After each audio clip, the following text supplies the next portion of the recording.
On the 26th of December 2024, a twin piston engine powered Piper PA23 Aztec made a belly landing at Saint Barth Airport in the French portion of the Caribbean Antilles after experiencing issues with the left-hand engine during base leg. The French BEA published their report on January 2026.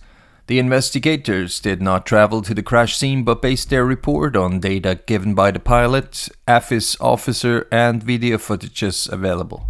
This is what happened. The PA23 took off from FD Roosevelt Airport in the Netherlands Caribbean part with destination Saint Barth. The twin aircraft with tail number November 14040 was reporting a beam point COCO and planned to land on runway 28 at Saint Barth Airport.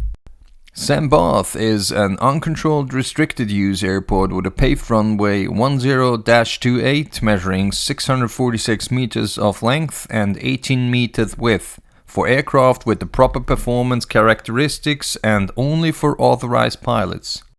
There is high ground to the north, west and south, while the east part of the runway is limited by the coastline. Takeoffs are prohibited from runway 28 due to the high ground in the west, and therefore go-arounds from runway 28 are limited and only possible until a certain point. The airport has only an Aerodrome Flight Information Service officer. He provides info to the pilots, mainly about traffic, but never gives any clearances, instructions or prohibitions. This further means that the pilots within the aerodrome circuit are responsible themselves when it comes to separation and landing sequence as well as the choice of the runway to be used for landings. Beside the Piper 23 there was also a Britten-Norman BN2 in the circuit at the given time. The wind situation at the time was from 080 degrees with 11 knots. Due to the wind, the Britten-Norman BN2 pilot was planning a landing on runway 10, which is ideal with the wind from the east. So the Piper planned runway 28 while the other aircraft was heading for runway 10. Let's keep this in mind. At the time, the BN2 was already established on final for runway 10 when he heard the Piper pilot was planning for runway 28, so opposite. Therefore, the BN2 pilot asked the other pilot from the Piper about the sequencing for landing. The 60-year-old Piper pilot replied that he would like to be number 1 for landing, which the pilot of the BN2 agreed to.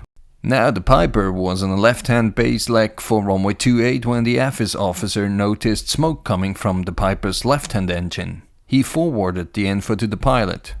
The Piper, meanwhile on short final for runway 28, kept producing smoke from its left engine when the AFIS officer warned the pilot about the gear not being down. It then seemed like the Piper was initially pitching up before it belly landed on runway 28 and slid off runway 28, crashing into a taxiway sign. The pilot didn't get hurt. The last portion of the landing was captured by a camera. It shows the smoke coming from the left engine with the gear not extended while landing on runway 28. The BN2 pilot had to perform a go-around and the airport was closed. The 60-year-old pilot held a commercial pilot license with the instrument multi-engine rating. He had logged a total of around 6,000 hours. The pilot later said that he felt already some pressure to handle the approach efficiently when he was becoming number 1 to land prior to the opposite approaching BN2. The engine troubles increased the pressure and lowered the capacity to operate the aircraft within the envelope. He further stated that he didn't hear any gear unsafe warnings nor that any landing gear lock lights were not illuminated. Although he was convinced that he lowered the gear, he later thought that he may have missed this crucial step. The fact that a go-around was at the time of realizing the gear issues not possible anymore did not give the pilot options to sort out the uncertainty about the gear status. It is not mentioned in the report whether the gear lever was found in the down or up position after the aircraft came to rest.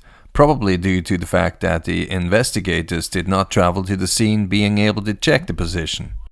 The left-hand engine, however, showed signs of an oil leak, including oil runs on the exhaust pipe.